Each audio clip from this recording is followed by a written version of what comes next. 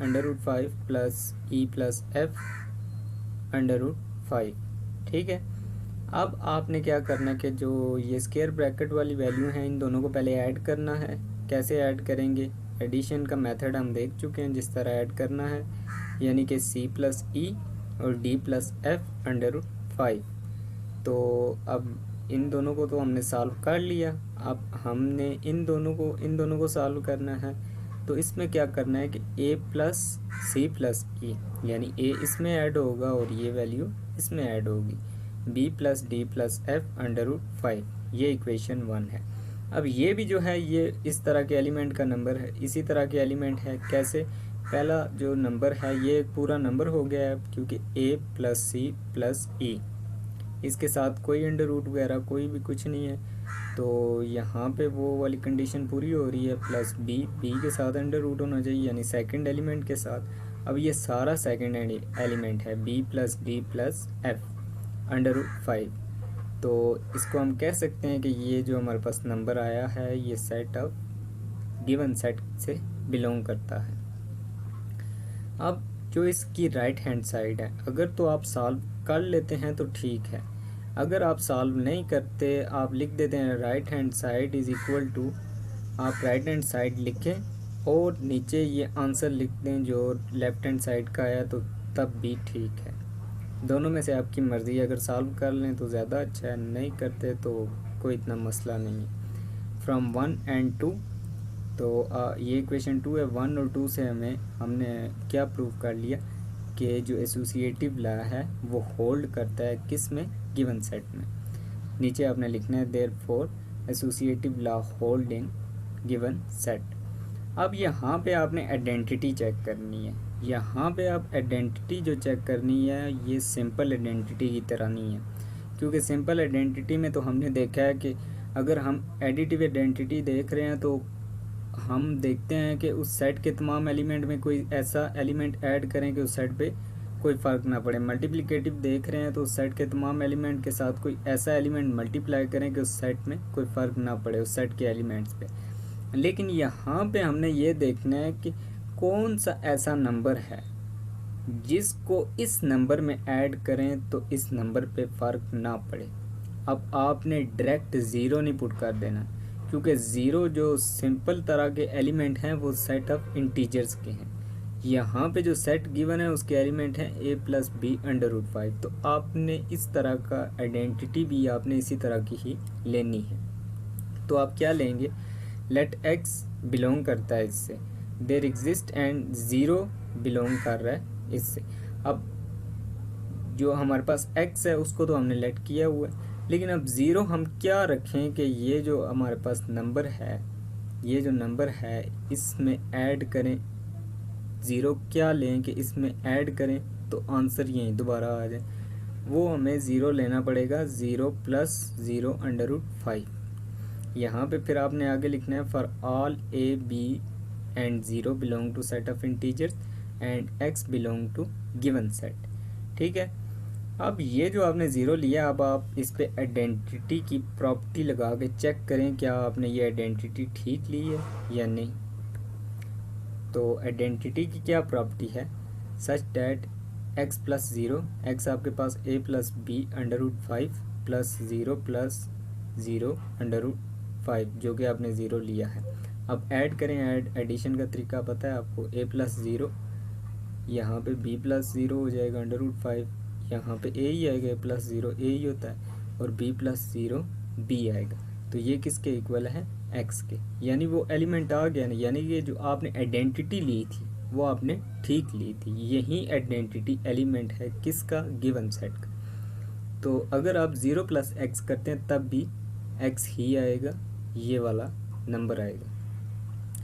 Therefore X plus zero is equal to X, या फिर अगर आप ज़ीरो प्लस एक्स करते हैं तब भी एक्स ही आएगा। Therefore zero plus zero under root 5 is additive identity of given set. अब इन्वर्स देखते हैं।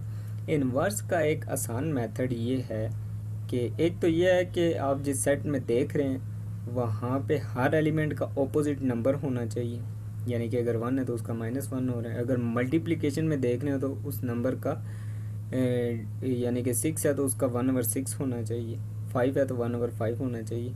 लेकिन ऐसी कंडीशन में आप कैसे इन्वर्स फाइंड करेंगे कि हमारे पास एलिमेंट है a प्लस b√5। इसमें ये होता है कि इसमें आप कोई ऐसा आप इन्वर्स फाइंड करना चाहते हैं इस एलिमेंट का इन्वर्स फाइंड करेंगे तो वो उस सेट के एलिमेंट के यानी कि एक का फाइंड कर लें तो मतलब तमाम एलिमेंट का एग्जिस्ट कर रहा होता है। तो आप फ़र्ज़ करें एक एलिमेंट ले रहे हैं x, इसका फाइंड करना चाहते हैं तो आपने क्या देखना है कि इसको ऐसे कौन से नंबर से मैं ऐड करूं कि मेरे पास आइडेंटिटी आ जाए। यानी कि इन्वर्स को देखने का दूसरा तरीका ये है कि आप जो नंबर ले रहे हैं सेट में से उसको ऐसे कौन से नंबर से ऐड करें कि ऊपर जो आपने आइडेंटिटी सेलेक्ट की है वो आइडेंटिटी आ जाए। ठीक है, अब यहाँ पे मैंने x लिया है गिवन सेट से। x मुझे जो पीछे मैंने लेट किया हुआ है वो क्या है, a प्लस b√5। अब a प्लस b√5 को मैं ऐसे कौन से नंबर में ऐड करूं कि मेरे पास 0 प्लस 0√5 आ जाए। चले सबसे पहले तो हम जो है ना इसकी बेसिक जो कंडीशन है या बेसिक डेफिनेशन है वो लिखते हैं, x belong to given set there exist -x। ये तो इसकी बेसिक है कि अगर x है तो उसका अपोजिट होगा उस सेट में सच डैट कि अगर हम उस पर ये प्रॉपर्टी लगाएंगे तो 0 आएगा, अगर ऐसे लगाएंगे तब भी 0 आएगा। अब यहाँ पे हम वैल्यूज़ पुट करके चेक कर लेते हैं। x की वैल्यू पुट की है प्लस, अगर x ये है तो अगर मैं -x लिखूँ, माइनस को अंदर मल्टीप्लाई कर दूँ तो माइनस से -b√5 हो जाएगा इज़ इक्वल टू ये 0 आएगा। कैसे, a इसमें होगा जब a minus a 0, b minus b 0, √5 आ जाएगा साथ। इसी तरह जब मैं अगर ये वैल्यू पहले लिख लूँ और वो वाली बाद में लिख लूँ तब भी आंसर यही आएगा। यानी कि इन्वर्स भी है जो वो गिवन सेट में एग्जिस्ट करता है हर एलिमेंट का। तो अब नीचे आपने लिखना है ये। अब कुछ चीज़ें हैं कि मैं नहीं लिखूँगा, आपने खुद लिखनी है ताकि आपको भी प्रैक्टिस हो। कुछ आपने ये साइन जहन में रखने हैं, देयरफॉर, चूँकि इस तरह के जो साइन होते हैं ये आप जहन में रखें। आपने एंड पे लिखना होता है, अगर किसी चीज़ को आप प्रूफ कर रहे हैं तो आपने ये साइन लगा के वो उस स्टेटमेंट को लिखना होता है जो आपने प्रूफ की है। अब यहाँ पे नीचे आपने लिखना है।